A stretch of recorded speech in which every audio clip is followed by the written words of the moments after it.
So I was listening to Coach Mean Reen this morning, and actually, I put her video that she was her vlog from this morning. I had posted it on my community wall. She is so dope. Oh my goodness. And just listening to her vlog and the information she was sharing just started to stir up so many thoughts and ideas for me.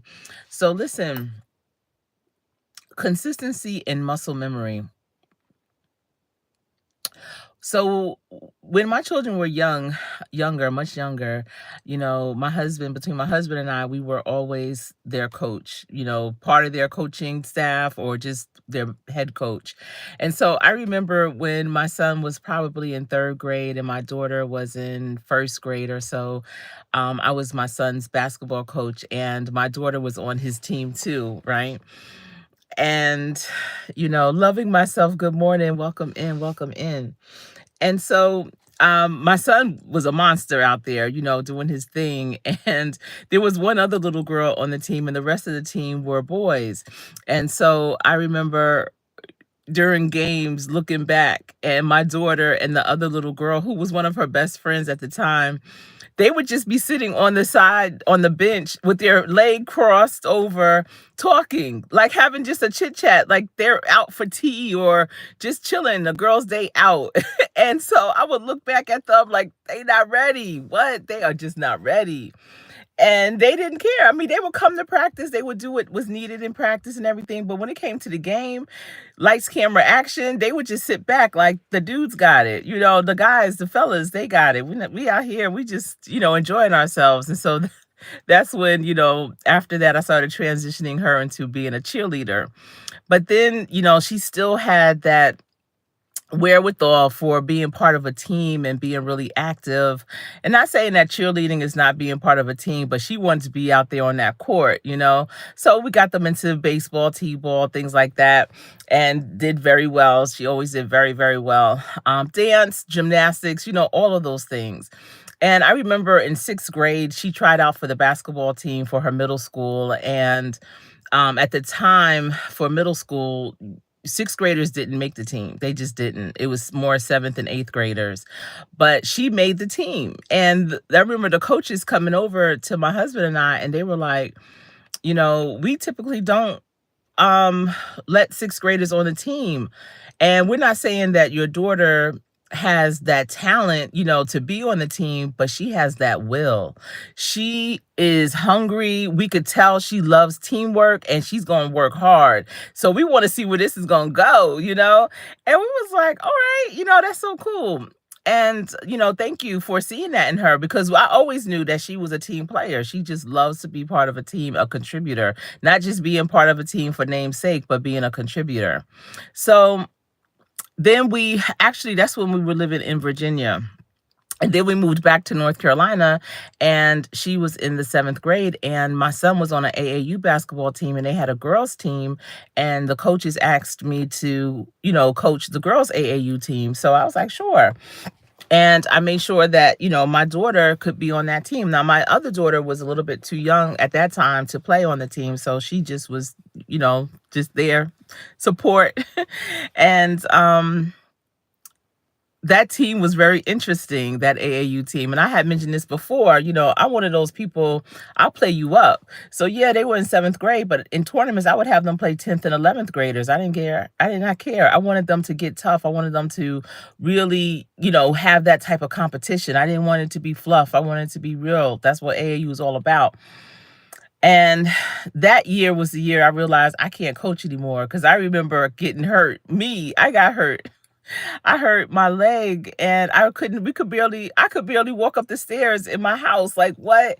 And it was a hard time. And I said, this is when you got to tap out. I mean, how I'm getting hurt off ball, was no contact. I just got hurt in one of the practices. So the next year going through the AAU circuit, you start to see other teams other coaches. You get familiar with their style. And so there was this one team based here in Charlotte that I really admired. I was like, yo, them girls, they about their business, you know?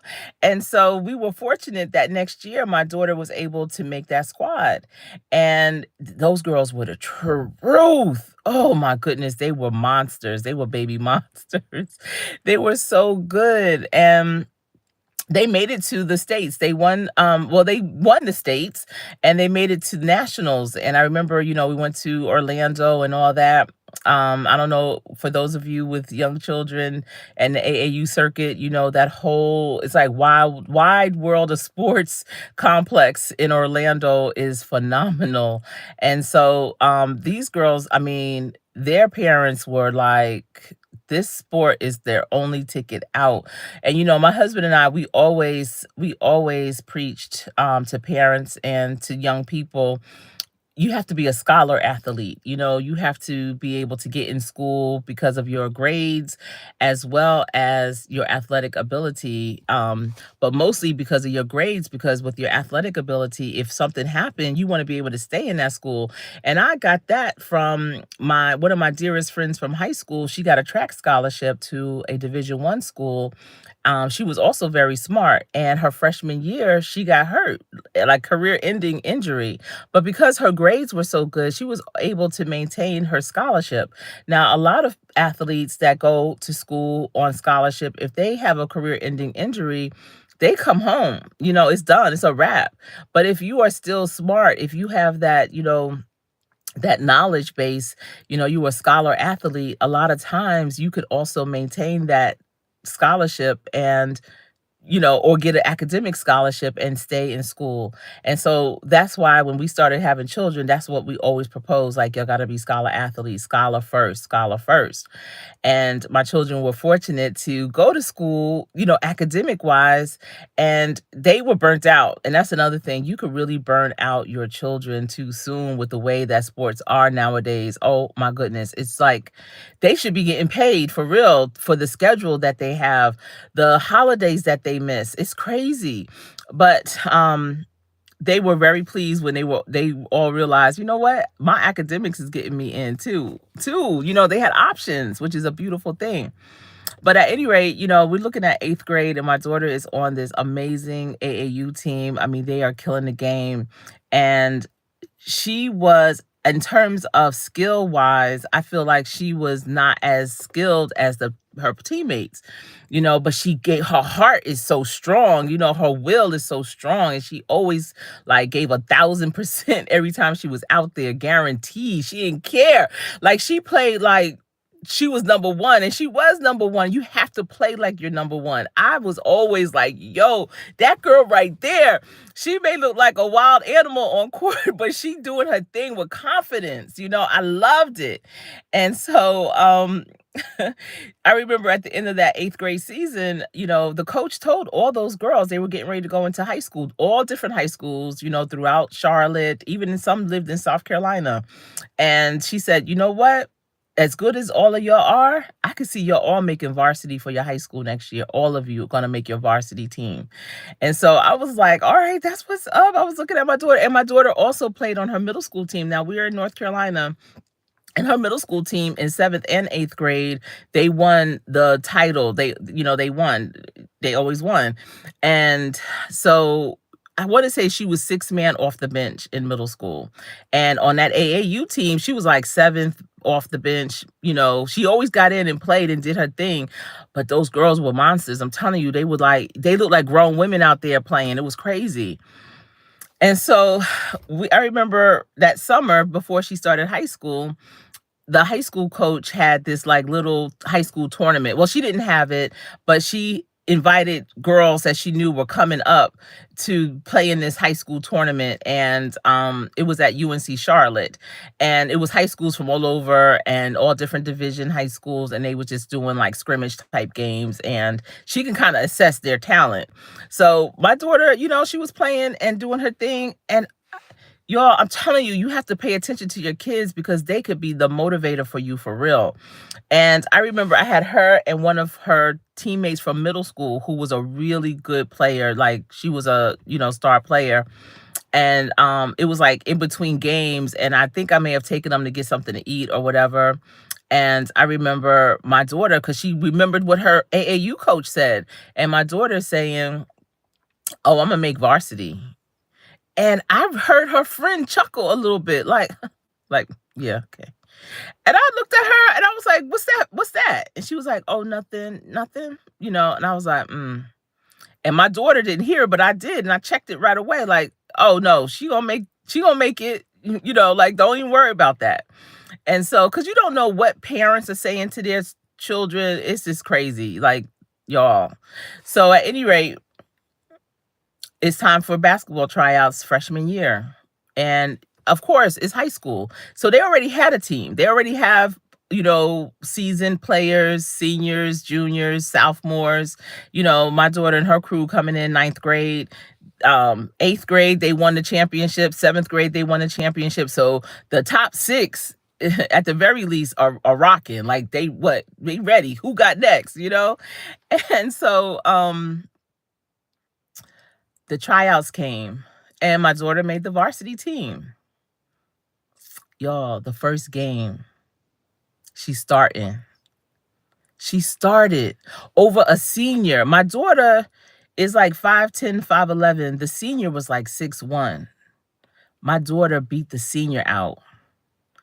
When I tell you, so listen,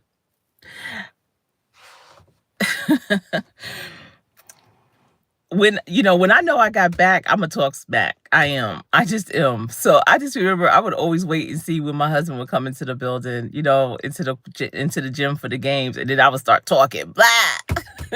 I was terrible. But that's because you should have heard what the parents were saying. Like, what is this? This freshman, like, who is she? Blah, blah, blah. Because at that time, we only been back in North Carolina for like, that's like going into our third year. So they're like, where's she coming from? Who is this? How's she starting over? Blah, blah, blah. And the mother, and I didn't know who the parents were. So a lot of times I'm sitting like right behind the mother, and the mother was like, number but 23, blah, blah, blah, and I'm like, hold on. And so it would be, a little situation sometimes. But my daughter started and never let none of that affect her. She just was going out there killing it. Like, there was no denying that she should have been that starter. She felt it. Her posture was strong. I won't say she was the best out there, but in terms of hustle and getting it, that was her all day. Like, she got that.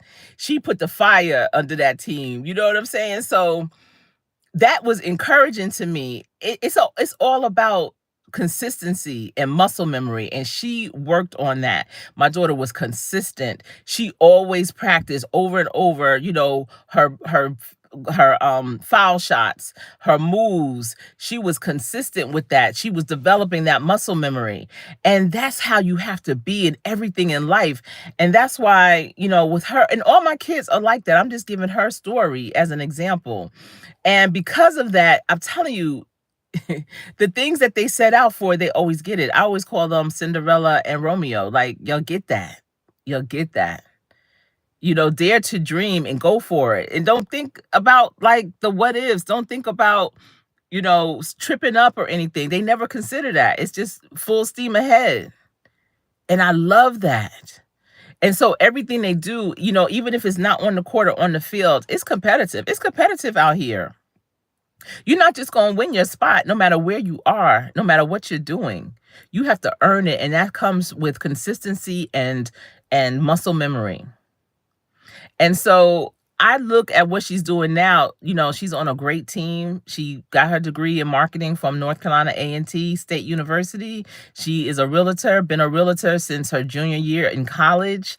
And she's killing the game. I mean, when I hear her, doing the game plan for her clients, I listen,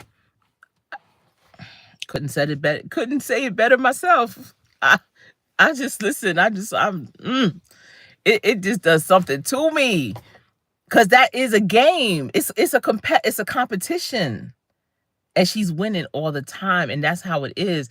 But she understands it still takes consistency. It still takes muscle memory. You still have to evolve. You still have to hone your craft.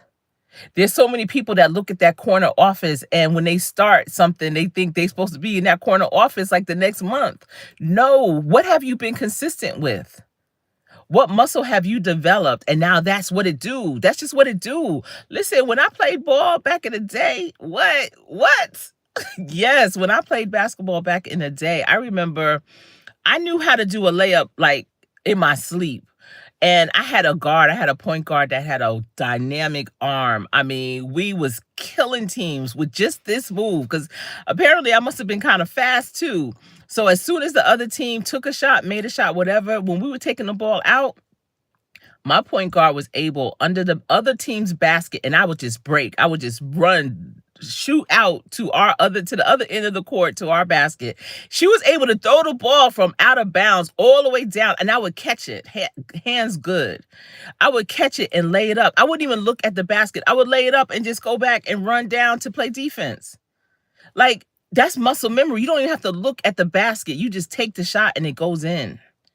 So in life, whatever you doing, your muscle memory got to be like that, where you just taking that shot and it's just going in without you even looking, and you're able to go back and be proactive on defense. And so many people aren't doing that. They trying to take the shot, they missing the shot. It's circling around the basket. They watching it. It's rolling here and there. They don't even know what side it's gonna roll off of, so they're not even getting their own rebound because they so busy worried about what the other players are doing, what they're saying. And they looking at the other players that started and they feel like they should start, but you still watching the basket go in, the ball go in the basket. You still not running back on defense. Even if your basket goes in, even if the ball goes in the basket, you so busy celebrating, you don't realize the game is still being played. You see that? That's so wild. It's like they so, oh, well, you made it, blah, blah, blah. Listen, they running back on defense. The game is still being played. You taking off. Oh, I made that shot. So I'm a stay at home today. I'm done. I made a shot. I made the shot, right? So I'm taking off. No, the game is still being played. The game is still being played. And if you want to be one of those players that's starting every game, she started every game from freshman day one. When you want to start every game, you got to be there for every game, for every moment of the game. And people don't realize, like, you have to hone your skill. So as a player on any team, business, whatever the case may be, you have to hone your skills. Yeah, every player has their tricks. Every player is creative. Every player has their specialty. What's yours? What is yours? What's your value add? What's the piece of the puzzle to that team that you are bringing? And are you there for every down, for every play? Because in order to be that starter, in order to be that franchise player, in order to be the captain of the team, you got to do what the average person, player, thing won't do. Not that they can't do it, they just won't do it. They just won't. And that's the thing. I'm surrounded by family that will do it, that goes over and beyond. And I love it. That's why when I step outside and I see when it's not happening, I get frustrated. Like, what the hell? What you doing? But I get it. Everyone's race is not everyone's race. So you have to run your race the way you know it needs to be ran. And you can't give a damn if people are mad because you were in that corner office. Because you got that promotion. Because you did what it takes. And I'm telling you, sports is a great analogy for life. Even if a person doesn't make it to the professional level, the lessons you learn as being part of a team is so valuable. Those are skills. Those are situations, experiences that you will take with you everywhere, and no one can ever take that away from you. And all you got to do is see how you can apply it to where you are, and it'll continue to help you win. Athletes that don't practice, they don't do well in the game. Athletes that are not conditioned physically and mentally, they don't do well in the game. A lot of times they don't even get to play in the game. I see Monique Poe is in the building and Stephanie 50 and climbing. Hello. Carter's Eat. What's going on? How are you? Soar Roar. It's so great to see you. Oh my goodness. I didn't even check the chat. TWP Popcorn is in the building holding it down. How are you doing? I see I'm NZ is here too. Good morning to you. Loving myself. Thank y'all for being here. I'm just talking, just rambling. But it's with a purpose, it's with a message. So definitely, y'all, consistency and muscle memory. So what are you being consistent in? What are you being consistent in? And when you are consistent, you have to have patience, because it's not going to be an overnight story success. It's not going to be one and done. You have to keep going. What? And that's what I'm saying. Coach Mean Reen had a great vlog today. That's why I shared it on my community wall. I hope y'all go and check it out. And listen, continue to check out her stuff. This is the thing I'm talking about. And this is what got me excited about her vlog, because she is a coach. She works out. She coaches people through Zoom. If you don't know, now you know. And you need to check it out, you know? And so people, they come into her class virtually, and she shows a bit of it during her vlogs, which I love her vlogs. Y'all check it out, check it out. Okay, so listen, this is something that I know, and something I do, something I've said. I don't give a dag on if it's one person or 1,000. You get it in each and every time like it's a million. I remember back in the day, so after my mom passed away, I was like, okay, I need to go back outside, do what I do. So I started scheduling my own workshops. I would rent out a hotel space, you know, a conference room or whatever. I had flyers. This is, well before, social media was a big, big thing or whatever. And I would advertise my workshops and, get the hotel, get if materials, interactive handouts, all that. And listen, I never knew how many people were going to come. I always prepare for 100 or more. I remember the first couple, it was no one. I would get the people that work at the hotel, like, come on in, you might want to hear this. But guess what? When I did my presentation, it was as if a million people were in there, and they were all so blown away, like, yo, you did all that and it's just us. Yes, because I'm practicing. And so Coach Mean Reen, in her vlog today, the one that I shared on my community wall, she always has people in her Zooms when she does the exercises. And after this one, the clip that she showed, she was like, you know what? No one was in my class today. Before my class started, I started getting text messages. People weren't able to log on. But, her Zooms are recorded so they can watch the recording. But you would have thought a million people were in her Zoom.